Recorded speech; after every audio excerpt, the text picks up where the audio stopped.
پہلا نقطہ یہ ہے کہ ہمیں اچھی طرح یہ بات سمجھ لینی چاہیے کہ ایک دفعہ جو ہم پیدا ہو گئے نا، اب ہمیں ان ساری مشکلات سے گزرنا ہے. آزمائشیں مسلسل آئیں گی، کبھی خوف کے ذریعے، کبھی بھوک کی، کبھی مال جان کی کمی، کبھی پھلوں کی کمی. لیکن کیا ہے؟ وبشر الصابرین، صبر کرنے والوں کو بشارت دے دو. اب آپ دیکھیے، جب خوف آتا ہے تو ہمیں کس کس چیز کا خوف ہوتا ہے کہ میرے ساتھ پتہ نہیں کل کیا ہوگا. کچھ لوگ تو اتنا ڈرتے ہیں کہ پتہ نہیں کل کیا ہوگا، صبح کیسی ہوگی، اگلے مہینے کیا ہوگا، کہیں جاب نہ چلی جائے، بچوں کو کچھ نہ ہو جائے، پتہ نہیں میں زندہ رہ سکوں گا کہ نہیں، کہ اپنے بچوں کی خوشیاں دیکھ سکوں، مستقبل میں میرے ساتھ میرا کاروبار کا کیا ہوگا، دنیا کی اکانومی کا کیا بنے گا، مہنگائیوں کا کیا ہوگا. 10 سے 15 منٹ کی خبریں سننے کے بعد، اخبار پڑھنے کے بعد عموماً لوگوں کا موڈ آف ہو جاتا ہے، دل خراب ہو جاتا ہے. آپ دیکھیے کہ پہلے لوگ اتنے پریشان کیوں نہیں ہوتے تھے، کیونکہ ان کی پریشانیاں بس گھر کی یا اپنے محلے یا گاؤں کی ہوتی تھی. اب کیا، پوری دنیا کے مسئلے مسائل آپ CNN کھول لیں یا BBC کھول لیں، کوئی کھولے، ایک دفعہ نہیں، دہرا کے آپ کو پکا سبق کرا دیتے ہیں. فلاں جگہ کینیڈا میں کار ایکسیڈنٹ میں بندہ مر گیا، اور آپ کو لگ جاتا ہے خوف کہ پتہ نہیں اب میں نکلوں گی تو کیا ہو. وہاں پولیس شوٹنگ ہو گئی ہے، وہاں بچوں نے اسکول میں یہ ہنگامہ کر دیا ہے. اب آپ خوف ہے، جو میرے بچے اسکول جاتے ہیں پتہ نہیں ان کا کیا ہو. سب کچھ اللہ کے سپرد کر دے. افوض امری الی اللہ، میں اپنا سارا معاملہ اللہ کے سپرد کرتا ہوں. واللہ خیر حافظا وہو ارحم الراحمین، اللہ کی حفاظت میں. یوسف علیہ السلام کے ساتھ کون تھا؟ موسیٰ علیہ السلام کے ساتھ فرعون کے دربار میں کون تھا؟ موسیٰ علیہ السلام کے ساتھ مدین میں کون تھا؟ اکیلے گئے تھے. کس نے کھانا دیا، کس نے بیوی دی، کس نے گھر دیا، کس نے جاب دی، سب کچھ مل گیا. سب کچھ اللہ کرنے والا ہے. آج تک کبھی اس نے بھوکا رکھا ہم کو؟ نہیں. تو کل بھی انشاءاللہ دے گا وہ. پھر اسی طرح آپ دیکھیے کہ بعض لوگوں کو سٹاکس کے بارے میں ہر وقت جاننے کا بہت شوق ہوتا ہے. یہ سٹاکس اوپر جا رہے ہیں نیچے، اس کے ساتھ ان کا بلڈ پریشر اوپر نیچے جا رہا ہوتا ہے. اپنے آپ کو خواہ مخواہ کی مصیبت میں ڈالے ہوئے ہوتے ہیں، نہ لینا نہ دینا، نہ کچھ انویسٹ کرنا، نہ کچھ اس کا نتیجہ نکلنا. پھر اسی طرح آپ دیکھیے کہ بعض لوگوں کی بھوک کے ذریعے آزمائش ہوگی، بعض لوگوں کی مالوں اور جانوں کی کمی کی آزمائش ہوگی. کوئی رشتہ دار، والدین بچپن میں فوت ہو گئے، پھر بڑے ہو کے بچے فوت ہو گئے. کچھ لوگوں کی ایسی بڑی آزمائش ہوتی ہے، پیارے چلے جاتے ہیں. لیکن یہاں پر آزمائش کو قبول کر کے راضی رہنے والوں کے لیے خوشخبریاں سنائے گی. بشر الصابرین. اور زیادہ آزمائشیں ان پہ آتی ہیں جن سے اللہ زیادہ محبت کرتا ہے، کیونکہ مومن کو کانٹا بھی چبھتا ہے تو اس کے لیے اجر ہوتا ہے، اس کا گناہ جھڑتا ہے. اب وہ آزمائشیں اکٹھی ہو رہی ہیں تو کیا ہے، درجے بلند ہو رہے ہیں. حدیث میں آتا ہے کہ ایک شخص کا درجہ اللہ کے ہاں بہت بلند ہوتا ہے، لیکن اللہ تعالیٰ دیکھتا ہے کہ یہ اس کا عمل ڈھیلا ڈالا ہے، عمل کچھ خاص نہیں، تو وہ اس کو آزمائش میں ڈال دیتا ہے تاکہ اس کا درجہ وہ وہاں تک پہنچ جائے. تو جتنی تیزی کے ساتھ آزمائشیں آتی ہیں، صبر کرنے پر اتنی ہی تیزی کے ساتھ انسان کے درجات بڑھتے ہیں. آپ موسم کنٹرول نہیں کر سکتے نا، آپ کنٹرول کر سکتے ہیں بارش نہ ہو، کیونکہ میں نے تو باربیکیو کا پروگرام بنایا ہوا تھا اور اتنے لوگوں کو بلایا ہوا تھا، تو اب یہ کیا ہو گیا، بارش نہیں کنٹرول کر سکتے. آپ کیا کرتے ہیں؟ پلان بی رکھتے ہیں نا، سبھی لوگ رکھتے ہیں. جب آپ اتنے سارے لوگوں کو بلاتے ہیں تو پلان بی تو رکھتے ہیں، چلے کسی شیڈ کے نیچے چلے جاتے ہیں اور کام ہو جاتا ہے. اسی طرح کوئی بھی چیز، تو کہنے کا میرا مطلب یہ ہے آزمائشیں تو آئیں گی، آپ نے کیا کرنا ہے، پلان بی سوچ کے رکھنا ہے. اگر یہ چیز نہیں رہی تو پھر میں یوں کروں گی، یہ نہیں تو یوں کروں گی. اور پھر صرف پلانس پر ہی توقع نہیں بلکہ اللہ پہ بھروسہ. اللہ اچھا کر دے گا، جیسا گمان رکھیں گے وہ ویسے ہی کرتا جائے گا. اور جس سے اللہ زیادہ محبت کرتا ہے اس کو زیادہ آزما لیتا ہے. اور پھر آپ دیکھیے کہ سلامتی کا گھر صرف جنت ہے، دار السلام اس کا نام ہے. اور ہم ہر نماز کے بعد کیا کرتے ہیں، اللہم انت السلام و منک السلام تبارک یا ذا الجلال والاکرام. سلامتی کہاں ہے؟ پھر مشکلات میں سلامتی کہاں ملے گی؟ اللہ کے پاس. اللہ السلام ہے. لہذا پیغمبر علیہ السلام جتنے بھی تھے، جب کچھ مشکل آتی تھی تو وہ کیا کرتے تھے، نماز کی طرف دوڑتے تھے. وہاں جا کے انسان کو سلامتی، سکون اور پیس مل جاتا ہے. پھر آپ دیکھیے کہ جنت کس سے گھری ہوئی ہے، آزمائشوں سے گھری ہوئی. اس لیے اس کو اینٹیسپیٹ کریں کہ یہ تو ہوگا، لیکن میں نے کیا کرنا ہے، ان سے نبٹنے کے لیے خود کو مضبوط کرنا ہے. اگر ایک ڈھکن بھی کھولنا ہوتا ہے نا تو آپ کو کیا چاہیے ہوتی ہے، طاقت چاہیے ہوتی ہے. تو آپ اپنی کیپیسٹی بلڈ کرتے ہیں.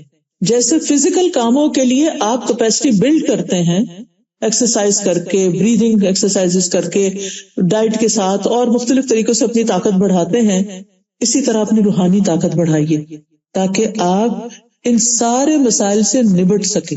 آپ غموں کے آگے ہتھیار نہیں ڈال دیں، آپ پریشانیوں کے آگے ہار نہیں مان جائیں، آپ ان کا مقابلہ کریں اللہ کی مدد کے ساتھ، اللہ سبحانہ وتعالیٰ کی طرف رجوع کر کے. تکلیف سے آزاد صرف جنت والے ہی ہیں، جہنم والے تو ہیں ہی سراسر تکلیف میں. وہاں نہ کوئی بیماری ہوگی، وہاں موت نہیں ہوگی، بڑھاپا نہیں ہوگا، موٹاپا نہیں ہوگا، کوئی معاشی مسائل نہیں ہوں گے. بھوک کی وجہ سے نہیں کھائیں گے، انجوائے کرنے کے لیے کھائیں گے، صرف انجوائمنٹ کی چیزیں ہوں گی. جیسا آپ کا ٹیسٹ ویسے ہی کھانا مل جائے گا آپ کو، اور کوئی رکاوٹ بھی نہیں. دنیا میں تو یہ ہوتا ہے نا کہ جب اچھا کھانا ہوتا ہے تو انسان کہتا ہے تھوڑا اور کھا لوں، لیکن غلطی کر کے کھا لے تو پھر مصیبت میں پڑ جاتا ہے، نہ کھائے تو حسرت میں رہتا ہے، تھوڑا اور مزہ کر لیتا ہے. تو جنت جو ہے وہ انجوائے کرنے کی جگہ ہے. لہٰذا اس دنیا میں مشکل آئی، صبر کیا، صبر کا بدلہ کیا ہے؟ جنت ہے. وبشر الصابرین الذین اذا اصابتهم مصیبۃ قالوا انا للہ وانا الیہ راجعون. یہ چیز چلی گئی، ہم بھی اللہ کی طرف جانے والے ہیں، یہاں تھوڑی رہنا ہے. چلی گئی تو چلی گئی، کوئی بات نہیں. کوئی چھوڑ جاتا ہے، کوئی بے وفائی کر جاتا ہے، کوئی دھوکہ دے جاتا ہے، کچھ ٹوٹ جاتا ہے، کوئی جاب چلی جاتی، کچھ بھی. انا للہ وانا الیہ راجعون. یہ چیز چلی گئی، ہم نے بھی جانا ہے، تھوڑی دن ہے باقی، یہ بھی گزر جائیں گے. اب تک کی گزر گئی اور بھی گزر جائے گی. فکر کی ضرورت نہیں، پریشان نہیں ہونے کی ضرورت. اللہ نے اتنا کچھ اور بھی تو دے رکھا ہے، یہاں سے نہیں تو یہاں سے کام چلا لوں گی، اللہ دے گا. اور دوسری بات یہ کہ اس وقت اللہ سے اتنا اچھا گمان کیا کریں کہ اللہ تعالیٰ جس سے محبت کرتا ہے اس کو آزمائش میں ڈالتا ہے. یہ اللہ کی محبت کی نشانی ہے تو بڑی مشکل بات، لیکن ہے اس کی محبت کی نشانی. حدیث میں آتا ہے وَإِنَّ اللَّهَ إِذَا أَحَبَّ قَوْمًا ابْتَلَاهُمْ. اللہ تعالیٰ جب کسی بندے سے محبت کرتا ہے تو اس کو آزمائش میں ڈال دیتا ہے، اس کا امتحان لے لیتا ہے. تو اب پہلا کام یہ ہے کہ آزمائش تو آئے گی، اسے ایکسپٹ کر لینا ہے. کوئی فوت ہو گیا نا، ایکسپٹ کر لیں. ایک خاتون کا جوان بیٹا فوت ہو گیا، اچانک ہی فوت ہوا، اچھا بھلا ٹھیک ٹھاک تھا، کھانا کھایا اور کھانا شاید چوک ہو گیا اور وہ سانس کی نالی میں چلا گیا اور ختم ہو گیا بچہ. انا للہ و انا الیہ راجعون. ماں بہت ہی ڈپریشن میں تھی، تو مجھے کسی نے کہا آپ ان سے بات کریں. خیر میں نے فون پہ بات کی تو وہ ایک ہی بات بار بار دہرائی جا رہی تھی، میں اب اس کو کیسے دیکھوں گی، اب کو میں اس کی چیزوں کا کیا کروں گی، میں اس کو کیسے بھولوں گی، میں اس کے بغیر کیسے زندہ رہوں گی، میرا اس کے بغیر یہ کام کیسے ہوگا، وہ میرا بہت خیال رکھتا ہے. بالکل صحیح ہے، ساری باتیں صحیح ہیں، لیکن اب اسے ایکسپٹ کرنا ہے نا. یہ تو ہو گیا، اب دیکھ نہیں پائیں گے. قیامت کے دن اللہ دکھا دے گا انشاءاللہ. اگر وہ نیک تھا اور آپ بھی نیکیاں کر رہے ہیں اس کے پیچھے، تو ملاقات دوبارہ ایسی ہوگی کہ کبھی جدائی نہیں ہوگی. اور اگر وہ اللہ کی نافرمانی میں گیا اور ہم اللہ کی نافرمانی کر کے ناراض ہوئے چلے جا رہے ہیں اور صبر نہیں کر رہے، تو پھر یہ ہمارے لیے نقصان دہ ہے. تو ہمیں مشکل یا کوئی آزمائش یا کوئی بھی نقصان اس کو ایکسپٹ کرنا کہ بس یہ ہو گیا نا، گلاس ٹوٹ گیا بس، اب میں نے کسی کا دل نہیں توڑنا. بعض اوقات کو مہمان توڑ دیتا ہے، اب تو خیر ڈسپوزیبل سے مہمانوں کو بھگت لیتے ہیں، لیکن یہ کہ کوئی خاص مہمان بھی ہوتے ہیں جن کے لیے بڑے شوق سے آپ بڑی اچھی کراکری نکالتے ہیں اور وہ پھر ان کے ہاتھ سے چھڑک جاتی ہے اور ٹوٹ جاتی ہے، اور پھر اب وہ ساری محبت اور خوشی جو ہے وہ غم میں بدل جاتی ہے. چھوڑے اس کو، یہ تقدیر کا حصہ تھا، اس کی موت یہی لکھی ہوئی اور ان کے ہاتھوں لکھی ہوئی تھی، اس نے یہی ٹوٹنا تھا. ہو گیا نا، بس ہو گیا، ختم، آگے چلو، موو آن. اللہ اور دے گا. دیکھیں اگر ہمارے برتن ٹوٹے نا تو ہم نئے کہاں سے خریدیں، اور تو جگہ ہی نہیں ہے، اتنا کچھ بھر لیا. پھر آپ دیکھیے کہ یہ اپنے آپ سے دہرایا کریں کہ یہی زندگی ایسی ہی ہے، رولر کوسٹر ہے، اسموتھ رائڈ نہیں ہے. یہ ہوگا، کوئی بات نہیں. جب آپ بیک ہوم جاتے ہیں اور ٹوٹی ہوئی سڑکوں پہ گاڑی چلاتے ہیں تو کچھ لوگ ہوتے ہیں کہ وہ ایکسپٹ کر لیتے ہیں کہ یہ ٹوٹی ہوئی سڑک ہے، اس پہ یہ ہوگا، اور کچھ لوگ ہر تھوڑی دیر کے بعد توبہ کیسا گڑا آ رہا ہے، یہ ہو گیا، وہ سارا مزہ ہی خراب کیے رکھتے ہیں اپنا اور دوسروں کا بھی. تو یہ تو ہوگا، ٹوٹی سڑک پہ آپ چڑھے ہیں تو ہوگا، اس زندگی میں آئے تو اب یہ تو ہوگا. ایکسپٹ کر لیں، ایکسپٹ کر لیا. پھر یہ ہے کہ یہ یاد رکھیں کہ کچھ امتحان چھوٹے ہوتے ہیں، کچھ بڑے ہوتے ہیں. جو بھی امتحان آئے کہے شکر اللہ کا، اس سے بڑا نہیں آیا، وہ آپ کو چھوٹا لگنے لگے گا. کچھ مسائل کم عرصے کے لیے ہوتے ہیں، کچھ مسائل زیادہ عرصے کے لیے ہوتے ہیں. آپ سوچیں کہ زیادہ عرصے کے لیے اجر و ثواب بڑھنے لگ گیا. کبھی ایک مسئلہ ختم نہیں ہوتا کہ ایک اور شروع ہو چکا ہوتا ہے، انسان اور زیادہ بوجھ تلے دب جاتا ہے. اس کو بھی ایکسپٹ کر لیں. یہ ایکسپٹ کیا، ایک اور بھی ایکسپٹ کر لیتے، اور پھر ایکسپٹ کرنے کے بعد ان کو پروفیشنل طریقے سے ڈیل کرنے کی کوشش کریں. کوئی بیمار ہے تو علاج کریں، دعا کریں. اگر روزی روٹی چلی گئی ہے تو اس کے لیے آپ بھاگ دوڑ کریں، کچھ نئی جگہ تلاش کریں. ہو سکتا ہے اسی میں ہی خیر ہو، آپ کو اللہ نے اس سے بہتر دینا ہو. آپ اس کے ساتھ چمٹ کے بیٹھے ہوئے، یہ گیا ہے تو اب آپ نئی تلاش کریں گے، اللہ تعالیٰ آپ کے لیے نیا وینیوز کھول دے گا. سوچ کو مثبت رکھیں، پازیٹو سوچیں، پریشانی کو مثبت سوچ میں بدل لیں. یہ یاد رکھیں ہر مشکل کے ساتھ آسانی ہے. قرآن میں آتا ہے فَإِنَّ مَعَ الْعُسْرِ يُسْرًا، إِنَّ مَعَ الْعُسْرِ يُسْرًا. اب آپ دیکھیں دو طرف یسر ہے، بیچ میں عسر ہے. دو بار اللہ تعالیٰ اس آیت کو لائیں تاکہ مومن کو تسلی ہو. پھر آپ دیکھیں کہ کچھ لوگوں کے پاس اتنے بڑے مسائل کوئی نہیں ہوتے لیکن پھر بھی وہ خوف اور پریشانی کا شکار رہتے ہیں. اس عادت کو بھی بدلیے. آپ اس آیت کو یاد رکھیے إِنَّ مَعَ الْعُسْرِ يُسْرًا. اگر تکلیف آ گئی نا تو اللہ تعالیٰ اس میں سے کوئی آسانی بھی نکالے گا، کوئی اور رستہ بھی نکلے گا. اور پھر یہ کہ ہم تو مسلمان ہیں نا، ہم کہتے ہیں ہم تو اللہ کے لیے جی رہے ہیں. ان صلاتی ونسکی ومحیایا ومماتی للہ رب العالمین. یہ کہہ دیا تو کیا مطلب ہے اس کا؟ میری زندگی کس کے لیے؟ جس نے دی ہے اسی کے لیے. جیسے وہ چاہے گا ویسے ہی زندگی بسر کروں. لہذا مجھے یہ دیکھنا ہے کہ میں کہاں کہاں اللہ تعالیٰ کو ناراض کر رہی ہوں. مجھے اپنے آپ کو درست کرنا ہے. تکلیف میں انسان اللہ کو زیادہ یاد کرتا ہے، دعائیں بھی زیادہ کرتا ہے. پھر اللہ سے مدد مانگے کہ اللہ تعالیٰ میری کوئی چیز آپ کو پسند نہیں، آپ اس کی اصلاح کر دیں. اور یہ دعا کثرت سے مانگا کریں اللہم وفقنا لما تحب و ترضی. اللہ مجھے اس چیز کی توفیق دے دیں جس سے آپ محبت کرتے ہیں اور جس سے آپ راضی. مجھے وہ کام کرنے سکھا دیں، ان کاموں کو شوق لگا دیں کہ جن سے آپ راضی. کتنی خوبصورت دعا ہے، میری فیوریٹ دعا کہ اللہ وہ کام کروا لے جس سے آپ راضی ہو جائیں، جس سے آپ خوش ہو جائیں. کیونکہ الٹیمیٹ گول کیا ہے ہماری زندگی کا؟ کس کو خوش کرنا؟ اللہ کو. ہم کہتے تو ہیں لفظوں سے لیکن کرتے کس کو خوش؟ سارا وقت کس کی خوشی میں پریشانی میں رہتے ہیں، لوگوں کو خوش کر. آپ دیکھیے کہ ہم اپنے سارے کاموں کا جائزہ لیں. مثال کے طور پر آپ دیکھیں کہ ہماری شادیاں ہوتی ہیں تو ہم لوگوں کو خوش کرنے کے لیے کیا کیا نہیں کرتے اور خود اپنا حال خراب کر لیتے ہیں دوسروں کو خوش کر کر کے. لوگ پھر بھی خوش نہیں ہوتے. وہ ساری اچھی چیزیں پا کر، کیونکہ انسانی نیچر ہی ایسے شیطان کے دباؤ میں ساری اچھی چیزیں پا کر جو چیز ذرا ٹھیک نہیں ہوگی اس کو پکڑ لیں گے. کیسا لگا کھانا؟ وہ جو فلاں چیز تھی نا، وہ سیلڈ کا فلاں پتا تھا، وہ فلاں ایسا چھوٹی سی کوئی چیز اس میں سے نکال لیں گے. پھر یہ ہے کہ اللہ کو دوست بنا لیں. یوسف علیہ السلام کی زندگی بڑی آزمائشوں میں گزری تھی. اللہ نے ان کو بادشاہت بھی دے دی، ہر چیز ان کے کنٹرول میں دے دی، سب ان کے تابع ہو گئے، ہر چیز ان کے لیے مسخر ہو گئی. انہوں نے کیا مانگا؟ فاطر السماوات والارض انت ولی فی الدنیا والآخرہ. میرا سہارا یہ اس بادشاہت پہ نہیں، ان اختیارات پہ نہیں. انت ولی فی الدنیا والآخرہ، تو ہی میرا دوست ہے دنیا اور آخرت میں. توفنی مسلمن، مجھے اسلام کی حالت میں فوت کرنا. میری فکر یہ ہے، میرا غم یہ ہے. والحقنی بالصالحین، اور مجھے نیک لوگوں کے ساتھ ملانا، صالحین کے ساتھ، مرنے کے بعد بھی، دنیا میں بھی نیک لوگوں کے ساتھ اور موت کے بعد بھی نیک لوگ. کیونکہ نیک لوگ کسی کی غیبت نہیں کرتے. کسی کی نیکی کو پہچاننا نا، یہ نیک ہے یا نہیں، اس کی گفتگو پہ غور کیا کریں کہ یہ منفی باتیں کرتا ہے یا مثبت باتیں کرتا ہے. یعنی یہ لوگوں کی صرف برائیاں ہی چنتا رہتا ہے یا اس نے کبھی لوگوں کی تعریف بھی کی اور اچھی بات بھی کی ہے. نیک لوگ وہ ہوتے ہیں جو اپنے رویے سے، اپنے معاملے سے، اپنی باتوں سے دوسروں کو خوشی دیتے ہیں. وہ لوگ نیک نہیں ہوتے کہ اگر آپ ان کے پاس بیٹھے تو ڈپریشن میں اور پڑ کے اٹھیں کہ آپ کو مایوس ہی کر دیں. تو ایمان ہونے کے باوجود اگر ڈپریشن ہو رہا ہے تو یاد رکھیے کہ اللہ ایمان والوں کا دوست ہے. وہ انہیں اندھیروں سے نکال کر روشنی میں لاتا ہے. تو اللہ کو دوست بنا لیں. پھر اللہ کے ذکر میں خود کو مشغول رکھیں. ابن تیمیہ کہتے ہیں رحمہ اللہ، جو شخص خود کو اللہ کے ذکر میں مشغول نہیں کرتا اور اس کی زندگی میں ایسے لمحات آتے ہیں جب وہ مکمل خاموش ہوتا ہے اور وہ کچھ نہیں کرتا تو شیطان اس کے اندر وسوسے ڈالنے شروع کر دیتے. جو لوگ ذکر کرتے رہتے ہیں شیطان ان سے بھاگتا ہے، اور جب آپ ذکر چھوڑ دیتے ہیں شیطان آپ کے دل پہ جم جاتا ہے. جب آپ چپ کر کے بیٹھے ہوتے تو ذہن کدھر چلا جاتا ہے، ادھر ادھر بھٹکنے لگتا ہے. تو مثبت سوچ کے لیے ذکر ضروری ہے. پھر اللہ کا تقوی اختیار کریں. اللہ کے تقوی کا مطلب یہ ہے کہ جو چیزیں اللہ تعالیٰ کو ناراض کرتی ہیں ان سے بچیں، گناہوں سے بچیں، اور جو اس کو پسند ہے کام وہ کریں. اس کا فائدہ کیا ہوگا؟ اس کا فائدہ یہ ہوگا کہ مشکل ترین حالات میں آپ کے لیے رستہ نکل آئے گا. سورۃ طلاق میں آتا ہے وَمَن يَتَّقِ اللَّهَ يَجْعَل لَّهُ مَخْرَجًا وَيَرْزُقْهُ مِنْ حَيْثُ لَا يَحْتَسِبُ. جو اللہ کا تقوی اختیار کرتا ہے اللہ تعالیٰ اس کے لیے مشکل سے نکلنے کا راستہ بنا دیتے ہیں.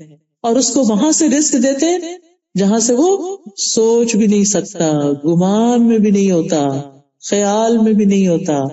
حضرت ہاجرہ کی مثال لے، ایک خاتون تھی، خاتون میرے اور آپ جیسے، ہم سے بہتر لیکن خاتون تھی، خاتون ہونے میں ہم جیسے۔ ابراہیم علیہ السلام نے ان کو اور ان کے دودھ پیتے بچے کو کہاں چھوڑا تھا؟ اگر آج ہمارا شوہر ہمارے ساتھ ایسے کرے تو پھر ہم کیا کریں گے؟ سنگل پیرنٹس کی آپ نے حالت کبھی دیکھی ہوئی؟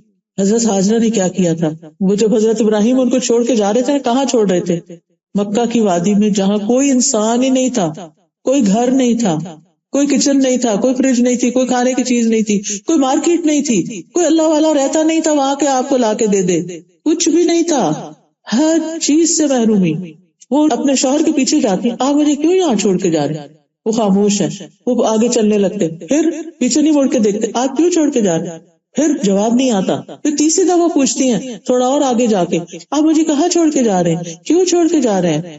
اللہ ہمارا کبھی حاضر، کیا اللہ نے آپ کو اس کا حکم دیا؟ حضرت ابراہیم نے سر ہلا دیا، ہاں۔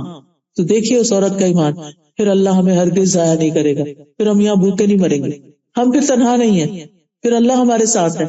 غار میں نبی صلی اللہ علیہ وسلم نے کیا کہا تھا حضرت ابوبکر کو؟ لا تحزن ان اللہ معنا، غم نہ کرو اللہ ہمارے ساتھ ہے۔ ہر مشکل میں پڑے ہوئے انسان کو یہی سوچنا چاہیے، اللہ ہمارے ساتھ ہے، ہم تنہا نہیں ہیں، ہم اکیلے نہیں۔ اگر انسانوں نے چھوڑ دیا تو کیا ہوا، مال نے چھوڑ دیا تو کیا ہوا، اللہ ہمارے ساتھ ہے۔ تو اللہ کا تقویٰ، اللہ کی یاد۔ اور حاجر علیہ السلام نے کبھی اس کو گمان بھی کیا ہوگا کہ اس کا حل زمزم ہوگا؟ آج تک ہم زمزم کو ترستے ہیں، کہیں سے مل جائے تو اس کو سنبھال کر رکھتے ہیں، اس کا ایک ایک قطرہ ہم سنبھالتے ہیں کہ اس کو ضائع نہیں ہونے دینا۔ تو کیا تھا؟ ان مع العسر یسرا، وہ کس طرح بھاگ دوڑ کر رہی تھی وہاں پر۔ ہم اب جاتے ہیں تو ہم کہتے ہیں چلا نہیں جاتا، اتنی مشکل میں آ جاتے ہیں جب صحیح کرتے ہیں پیدل۔ تو وہاں تو چھت بھی نہیں تھی، اے سی بھی نہیں تھا، کچھ بھی نہیں تھا، کوئی لوگ بھی نہیں آس پاس تھا۔ لوگوں کی موجودگی میں کام کرنا آسان ہو جاتا ہے بعض اوقات، اور سارے چلے جا رہے ہیں، کہتے ہیں یہ بھی تو چل رہے ہیں، وہ دیکھے کس طرح لگڑا کے چل رہا، میں بھی چلوں گی۔ چلنے کی ہمت آ جاتی، انسان دوسروں سے انسپائر ہو کے چلتا ہے۔ لیکن حضرت ہاجرہ رضی اللہ تعالیٰ عنہا، سبحان اللہ، کوئی بھی تو نہیں تھا، اور شوہر نے بتایا بھی نہیں میں کب آؤں گا واپس، اور آؤں گا بھی کہ نہیں آؤں گا۔ کیا دل ہوگا، کیسا یقین ہوگا، کیسا توکل ہوگا کہ وہ اس وقت پریشان نہیں ہوتی بلکہ بچے کی فکر کرتی ہیں۔ وہ پہلے تو دودھ پلاتی رہی، پانی تھا پیتی رہی، کام چلتا رہا، جب سب کچھ ختم ہو گیا تو پھر بچہ رونا شروع ہو گیا۔ بہرحال اور کیا کرنا ہے، پریشانی، دکھ، غم، تکلیف، مایوسی میں اپنے گناہوں کا اعتراف کرنا ہے۔ یہ مشکلات سے نکلنے کا راستہ ہے۔ یونس علیہ السلام نے مچھلی کے پیٹ میں کیا پڑھا تھا؟ لا الہ الا انت سبحانک انی کنت من الظالمین۔ صرف لفظ نہیں دہرانے، سوچ کے پڑھنا ہے، تیرے سوا کوئی الہ نہیں، تو پاک ہے، تیرے میں کوئی عیب کمی کوتاہی نہیں، بے شک میں ظالم ہوں، میری غلطی ہے، آئی واز رانگ۔ انہوں نے یہ نہیں اس وقت کہنا شروع کیا کہ وہ لوگوں نے مجھے بہت ستایا تھا اس لیے میں نکلا تھا وہاں سے۔ لوگوں نے حد درجہ تنگ کر دیا تھا حضرت یونس علیہ السلام کو، اس لیے انہوں نے اپنی قوم کو چھوڑا تھا، ابھی اللہ کا حکم نہیں آیا تھا۔ اللہ کا حکم آتا قوم تباہ ہو جاتی ہے، ان کو اللہ تعالیٰ بچا کے لے جاتے، جیسے سارے پیغمبروں کے ساتھ ہوا۔ تو یہ پہلے نکل آئے ناراض ہو کے، وہ پکڑ ہو گئی، نکلے کیسے پھر اس پکڑ سے، اس غم سے؟ اور اللہ تعالیٰ قرآن پاک میں فرماتے ہیں وَكَذَلِكَ نُنْجِي الْمُؤْمِنِينَ، ہم مومنوں کو اسی طرح نجات دیتے ہیں۔ یعنی جیسے یونس علیہ السلام کو دی تھی، اگر مومن بھی اپنی غلطیوں کا اعتراف کرے، اپنی غلطیوں کو مانے، اپنے گناہوں کی توبہ کرے، تو ہم ان کو بھی ایسے ہی غم سے نکال لیں گے۔ اور اس کی تفصیل تو آپ کو پتہ ہی ہوگی کہ کس طرح قرہ ان کے نام بار بار نکلا اور ان کو پھینکا گیا، اور اس طرح وہ مچھلی کے پیٹ میں چلے گئے اور پھر وہ سمندر کی گہرائی میں چلی گئی۔ ابھی جو آپ دوست ڈوبی ہے پڑھا ہوگا آپ نے کہ کتنا ڈارک ہے نیچے، تو اللہ تعالیٰ فرماتے قرآن پاک میں وَنَادَى فِي الظُّلُمَاتِ، انہوں نے اندھیروں میں پکارا، مچھلی کے پیٹ کا اندھیرا، غم کا اندھیرا، اور پھر سمندر کا اندھیرا اور رات کا اندھیرا۔ سوچ کے روح کانپ جاتی ہے اگر آپ امیجن کریں، وہاں سے اللہ نے نکالا۔ کیا ہم میں سے کسی کا غم، تکلیف، پریشانی ویسی ہے؟ نہیں۔ اور اگر اللہ نے ان کو نکالا تو وہی اللہ ہمیں بھی نکال سکتا ہے، لیکن انہوں نے سچے دل سے کہا تھا۔ ہم کیا کرتے، گڈیاں پکڑ لیتے ہیں، باتیں کرتے ادھر ادھر کہ لا الہ الا انت سبحانک انی کنت من الظالمین، اس نے کیا پہنا ہوا ہے، اس کے کپڑے کیسے ہیں، یہ کیا پڑھنا ہوا۔ ایک دفعہ نہیں سوچ کے پڑھتے، پھر کہتے ہیں ہم نے تو وظیفہ کیا تھا کچھ نہیں ہوا۔ حضرت یونس کے بارے میں کوئی نہیں آتا کہ انہوں نے 1.25 لاکھ ہی پڑھا تھا، انہوں نے شاید ایک ہی دفعہ پڑھا اور مچھلی اوپر آنا شروع ہو گئی۔ اور پھر کس طرح اللہ کے اذن سے مچھلی نے باہر نکالا، مچھلی کے ایسڈ سے سارا جسم زخمی ہو چکا تھا، ریش ہو چکا تھا. قرآن مجید میں آتا ہے کہ اللہ تعالیٰ نے ان کے لیے یقطین کدو کا پودا اگایا اور اس کی چھاؤں میں تھے اور اس کا پھل بھی کھاتے تھے. اسی لیے آپ دیکھیں کہ جو کدو ہوتا ہے وہ اسکن کی ڈیزیز کے لیے بہت مفید ہوتا ہے. پھر اللہ نے ان کے لیے انتظام کیا، پھر ان کو واپس اپنی قوم میں بھیجا اور ان کی قوم کو بھی اللہ نے معاف کر دیا، سب ٹھیک ہو گیا.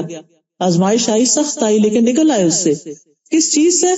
انی کنت من الظالمین، میری غلطی ہے. لیکن ہم سب کے اندر اتنی انا ہے، نہ اللہ کے آگے اس طرح جھکتے ہیں کہ اپنی غلطیاں مانے، ہم بلکہ کہتے ہیں میں نے کیا ہی کیا تھا. تو پھر آپ دیکھیے کہ کس طرح ویل جو دنیا کی سب سے بڑی مخلوق ہے اس نے اپنا منہ کھولا، اور کس طرح یونس علیہ السلام اندر گئے، اور کس طرح وہ ویل سمندر کی گہرائیوں میں گئی، اور کس طرح پھر یونس علیہ السلام باہر نکلے، اور کس طرح ان کو صحت ملی، اور کس طرح وہ اپنی زندگی میں روٹین پہ آ گئے. آج اگر کوئی ویل ہمیں نگل لے، اللہ نہ کرے، تو ٹیکنالوجی بھی یہ نہیں جان سکتی کہ یہ لوکیٹ نہیں کر سکتی کہ آپ کہاں ہیں، کوئی نہیں مدد کر سکتا. دیکھیے یونس علیہ السلام نے صرف اللہ کو پکارا تھا اور اللہ نے نکال دیا. تو ہمیں بھی کیا کرنا چاہیے؟ صرف سہارے نہیں ڈھونڈنے چاہیے، یہ مدد کرے گا وہ کرے گا، اور وہ نہیں کرتے تو اور فرسٹریشن. پھر اللہ ہے نا، جب کوئی دکھ ہو آپ اکیلا محسوس کریں کہ اللہ ہے نا، میں اکیلی تھوڑی بیٹھی ہوں، اللہ ہے نا میرے ساتھ. بچے چلے گئے کوئی بات نہیں، اللہ ہے نا. شوہر چلے گئے دنیا سے کوئی بات نہیں، اللہ ہے نا، میرے لیے اللہ کافی ہے. حسبی اللہ و نعم الوکیل. جب کبھی یہ خیال آئے نا کہ ہائے، کیونکہ ہم سب جو ایج کے اس حصے میں 60+ مثلاً میری طرح، تو ہم سوچتے ہیں کہ اللہ نہ کرے اسپاؤس کو کچھ ہو، اللہ نہ کرے کہ بچوں کو کچھ ہو، پھر ہم اکیلے کیسے، کیا کریں گے کیا نہیں کریں گے. یعنی ہر ایک کو یہ خوف ضرور آتا ہے، اور یہاں اس ملک میں تو خاص طور پر جہاں کوئی رشتہ دار بھی نہ ہو تو پھر کیا کریں گے. یہی سوچا کہ اللہ ہے نا، وہی ٹیک کیئر کرے گا. الحمدللہ ہم لوگ مسجدوں سے جڑے ہوئے ہیں، بہت سے دینی دوست ہیں، ایمانی ساتھی ہیں، اللہ کا شکر ہے کہ وہ ہم سے زیادہ ہماری کیئر کرتے ہیں. لیکن یہاں کے لوگوں کو آپ دیکھیں کہ ابھی میں ایک قصہ پڑھ رہی تھی، اور یہ ہماری ایک اسٹوڈنٹ نے لکھا جو فرسٹ ہینڈ انفارمیشن اس نے لی، میں نے پوسٹ بھی کیا تھا حکمت کی بات میں، کہ 92 ایئرس اولڈ خاتون تھی، پچھلے 8 سال سے ان کا بچہ ان کو دیکھنے نہیں آیا تھا، اور جب ماں فوت ہو گئی اور دفنا دی گئی تو ظاہر ہے کہ پراپرٹی تو چاہیے تھی. تو آ کر اس نے گھر کا سارا سامان جنگ کی طرح ٹرک میں ڈالا اور نکال دیا. ماں کی کیسی کیسی میموریز تھیں، تصویریں تھیں، چیزیں تھیں جو سنبھال کے اس نے رکھی ہوئی تھی، وہ بچے کو ان میں سے ایک بھی نہیں چاہیے تھی. دنیا کا تو یہ عالم.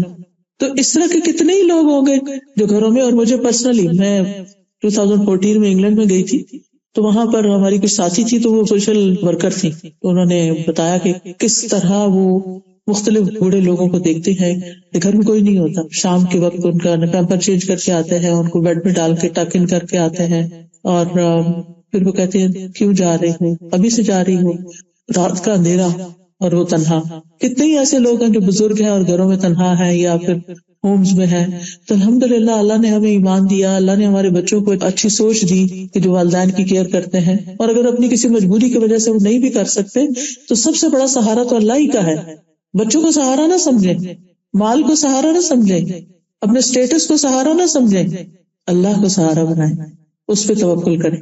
جب کوئی خوف کے خیال آئے، افوض امری الی اللہ، میں اپنا معاملہ اللہ کے سپرد کرتی ہوں، اللہ ہی سنبھالے گا. اور اپنی غلطیوں کا ذکر. اور پھر آپ دیکھیے کہ مشکلات آتی ہیں ہمیں اللہ سے قریب کرنے کے لیے، اللہ سے قریب کرنے کے لیے. اور اگر کوئی مشکلات کے باوجود اللہ سے قریب نہیں ہوتا تو وہ دنیا کا بدبخت ترین انسان، اس نے کچھ سیکھا ہی نہیں. کسی وقت کوئی بھی چوٹ ہمیں لگتی ہے تو ہمیں فوراً اللہ کو یاد کرنا چاہیے، فوراً قرآن کی طرف لوٹنا چاہیے. بازو کا تو اور کوئی نہیں، وہ جو ہمارا ہڈن دشمن ہے نا، شیطان.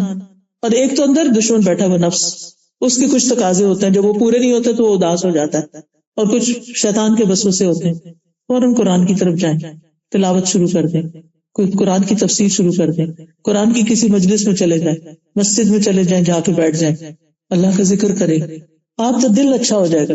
مشکل وہی کھڑی ہے، آپ کا دل اچھا ہو جائے گا.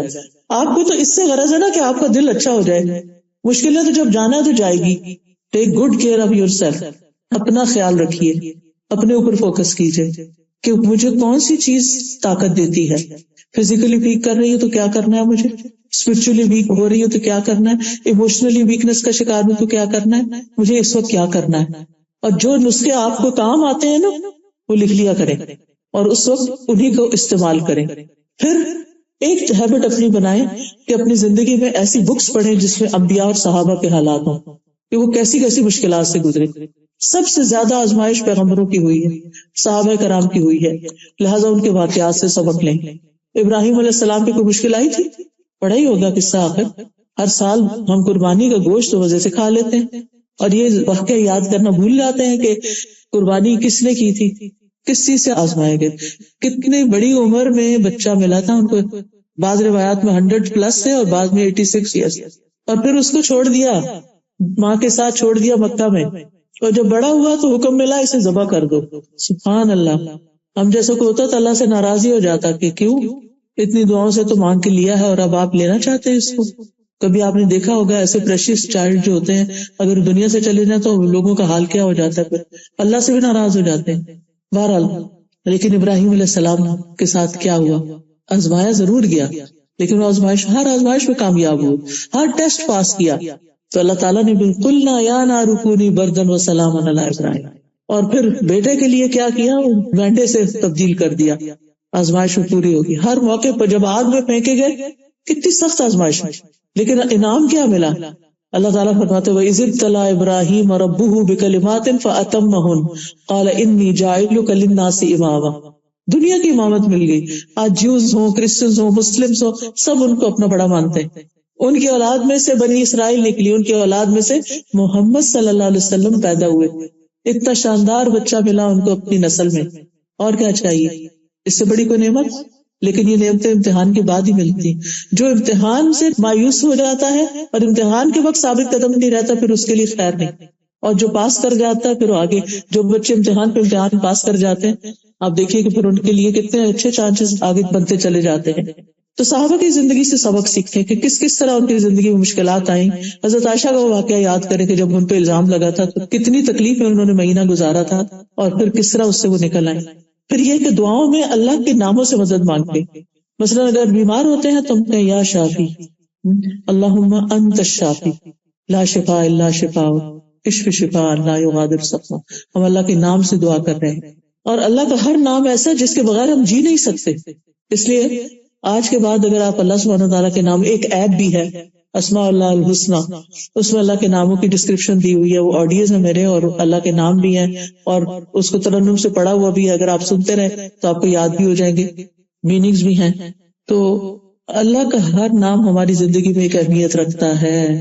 ہمیں اللہ سبحانہ تعالیٰ سے صرف یا اللہ کہہ کے تعلق نہیں کرنا، اس کے سارے ناموں کے ساتھ کنیکٹ ہونا ہے.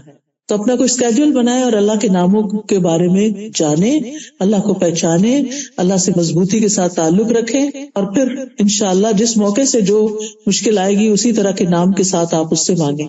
پھر اللہ سے اچھا گمان رکھیں کہ اللہ تعالیٰ ظالم نہیں، اللہ تعالیٰ علم رکھتا ہے، اللہ تعالیٰ حکمت رکھتا ہے، اللہ تعالیٰ قدرت رکھتا ہے. مشکل حالات میں 4 طرح کے لوگ ہوتے ہیں. نمبر 1، مشکل سے ناخوش ہونے والے، ایسے لوگوں سے اللہ بھی ناخوش ہو جاتا ہے. نمبر 2، مشکل حالات میں صبر کرنے والے، تو اللہ سبحانہ تعالیٰ ان کو بشارت دیتا ہے، بشر الصابرین. تیسرے، مشکل حالات میں اللہ کی رضا میں راضی اور خوش ہونے والے. یہ رضا کا درجہ آزمائش سے خوش ہونے والوں کا یہ صبر سے اونچا درجہ ہے.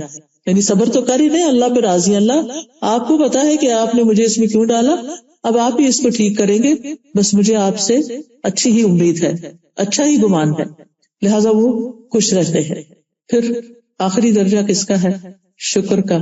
مشکل حالات میں بھی اللہ کے شکر گزار رہتے ہیں، اور یہ عباد اللہ الصالحین ہی کرتے ہیں. احمد اللہ علی البلاء، یہ آزمائش پر بھی میں شکر کرتا ہوں، اللہ کی تعریف ہے. وہ کہتے ہیں الحمدللہ علی کل حال، ہر مشکل میں، ہر حال میں اللہ کا شکر، اللہ کی تعریف. ایک دفعہ کسی کی انگلی میں چوٹ لگی، ان سے کہا کہ آپ اس پر ریاکٹ ہی نہیں کر رہے، آپ نے کچھ ظاہر ہی نہیں کیا. تو کہا یہ تو انگلی میں چوٹ ہے، سوچے اگر میرے چہرے پہ چوٹ لگ جاتی، آنکھ میں لگ جاتی، پھر کیا ہوتا؟ تو میں تو اللہ کا شکر ادا کرتا. یہ ہوتا ہے شکر. عروہ بن زبیر تھے، ایک سفر میں تھے کہ ان کی ٹانگ میں کوئی بیکٹیریا گھس گیا، وائرس آ گیا، تو ان کی ٹانگ کاٹنی پڑی کیونکہ وہ ایک بیماری بننے شروع ہو گئی. اس کا واحد حل یہ تھا کہ اس کو کاٹ دیا جائے، ٹانگ کو کاٹنا پڑا. تو ان سے کہا گیا کہ آپ کو الکوہل پینی پڑے گی تاکہ آپ نشے میں. ان کا یہ میں نہیں کر سکتا. انہوں نے کہا کہ اچھا میں جب نماز پڑھوں گا نا تو پھر تم کاٹ دینا. لہٰذا جب وہ سجدے میں گئے تو ان کی ٹانگ کاٹ دی گئی. اور وہ بن زبیر کے 2 بیٹے ان کے پاس آئے. جب وہ آ رہے تھے باپ کو لینے کے لیے تو ایک بیٹا گھوڑے سے گرا اور مر گیا، ادھر سے ٹانگ گئی ادھر سے بیٹا گیا، ایک اور مشکل آ گئی اور بڑی بڑی مشکلیں۔ تو جس قافلے کے ساتھ وہ آ رہے تھے، قافلہ جب حضرت عروہ کے پاس پہنچا تو ان کا کہ کیسے بتائیں کہ ان کا بیٹا وفات پا گیا، ابھی تو ان کی ٹانگ کٹی ہے۔ کسی نے کہا کہ نہیں ان کو خبر نہ دو کیونکہ وہ خود مشکل میں کچھ دن کے بعد بتائیں گے، کسی نے کہا نہیں ابھی بتائیں تاکہ بیٹے کی نماز جنازہ پڑھے۔ تو بہرحال متفق یہ ہوئے کہ ان کو بتا دیتے ہیں، اور جب ہوش میں آئے ایک ٹانگ دیکھی تو کہنے لگے اللہ کا شکر ہے جس نے میری ایک ٹانگ سلامت رکھی، اور جب ایک بیٹا آیا اور دوسرا نہیں تو شکر اللہ کا جس نے مجھے یہ بیٹا دکھا دیا۔ دونوں ہی گر سکتے تھے، دونوں ہی مر سکتے تھے، تو انہوں نے صرف یہ کہا فلک الحمد علی ما اخذت وما اعطیت، جو تو نے عطا کیا اس پہ بھی تیرا شکر، اور جو تو نے لے لیا اس پہ بھی تیرا شکر۔ تو بات یہ ہے کہ مشکلات تو ہوگی، لیکن نکلنے کے جو طریقے میں نے آپ کو بتائے ہیں ان پہ غور کیجئے، مشکلات سے نبٹنا سیکھیے، گھبرائے نہیں، اللہ آپ کے ساتھ ہے، شکر ادا کرتے رہیں، اس کی رضا پہ راضی رہیں، صبر سے کام لیں، تو آپ کو ایمان کی حلاوت محسوس ہوگی اور آپ کو نفس مطمئنہ حاصل ہوگا، جو ویری مچ نیڈڈ ان دی موت، موت کے وقت بہت ضروری ہے، ورنہ جس حال میں انسان مرتا ہے دل کی حالت ویسی ساتھ چلی جاتی۔ تو اللہ تعالیٰ سے دعا کرتے ہیں کہ اللہ سبحانہ تعالیٰ ہمیں مضبوط مومن بنا دے، ہمیں اپنے ساتھ سے محروم نہ رکھے، ہم سے راضی ہو جائے، ہم سب کی تکلیفیں مشکلات دور کر دے۔ جتنی بہنیں آئی ہیں یہاں اللہ تعالیٰ ان سب کے غم دکھ پریشانیاں اور جو بھی ان کی زندگی میں مشکل چل رہی ہے اللہ تعالیٰ اس کو آسان کر دے، اور اللہ تعالیٰ ہمارے لیے موت کا مرحلہ آسان فرمائے، اللہ تعالیٰ ہمارے لیے قبر کا مرحلہ آسان فرمائے، اللہ تعالیٰ ہمارے لیے حشر کا دن آسان فرمائے، اللہ سبحانہ تعالیٰ ہمیں اپنا دیدار نصیب کرے، اللہ سبحانہ تعالیٰ ہمارے بچوں کو ہدایت اور ایمان پر رکھے، اللہ سبحانہ تعالیٰ ان کے لیے ہر طرح کی آسانیاں فرمائے، کبھی بھی ہمارے منہ سے کوئی ناشکری کی بات نہ نکلے، ہم اس کی رضا پہ راضی رہیں، اور جو کچھ اس نے ہمیں دیا ہے اس پہ شکر ادا کرتے رہیں، اور جو چیزیں ہماری زندگی سے چلی گئی ہیں ہم ان پر اللہ سبحانہ تعالیٰ سے راضی رہیں۔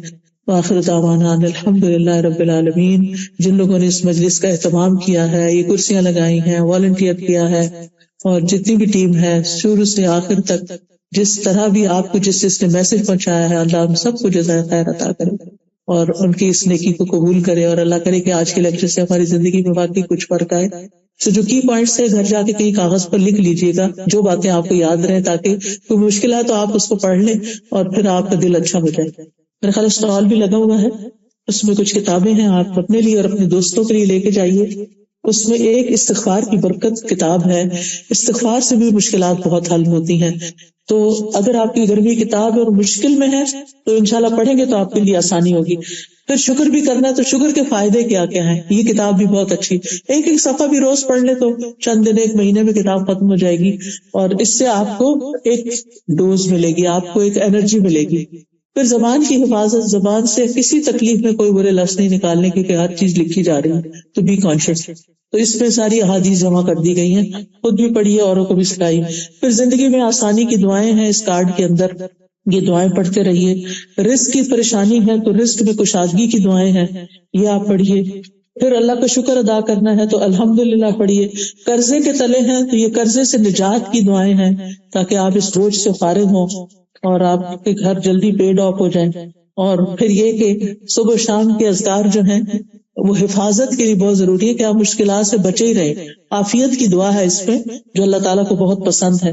پھر تسبیح کرتے رہیں، جس کو دشمن کا ڈر ہو، اندھیرے سے ڈر لگے، اس کو تسبیح پڑھنی چاہیے، اس میں آپ کو فائدے ملیں گے۔ جب یہ فائدے آپ پڑھیں گے تو آپ کے لیے تسبیح کرنا آسان ہو جائے گا۔ اسی طرح یہ بھی حفاظت کی دعاؤں کا ایک کارڈ ہے۔ اور ایاک نستعین میں مختلف چیزوں کے شر سے بچنے کی دعائیں ہیں، یہ تو ہر گھر کی کتاب ہے۔ اور پھر حدیثوں کی یہ کتابیں ہیں جو آپ اپنے بچوں کے ساتھ شیئر کر سکتے ہیں، اگر آپ کے ٹیچر ہیں، کسی اسلامی اسکول میں ہیں تو یہ آپ کے لیے ایک اچھا ریسورس ہے۔ تو آپ سے اجازت چاہتی ہوں، آپ سب کا بہت شکریہ کہ آپ اپنا چھٹی کے دن میں وقت نکال کر یہاں پر پہنچے۔ اللہ تعالیٰ آپ سے راضی ہو اور اللہ تعالیٰ اس کو قبول کر لے۔ بارک اللہ فیکم۔ السلام علیکم ورحمۃ اللہ وبرکاتہ۔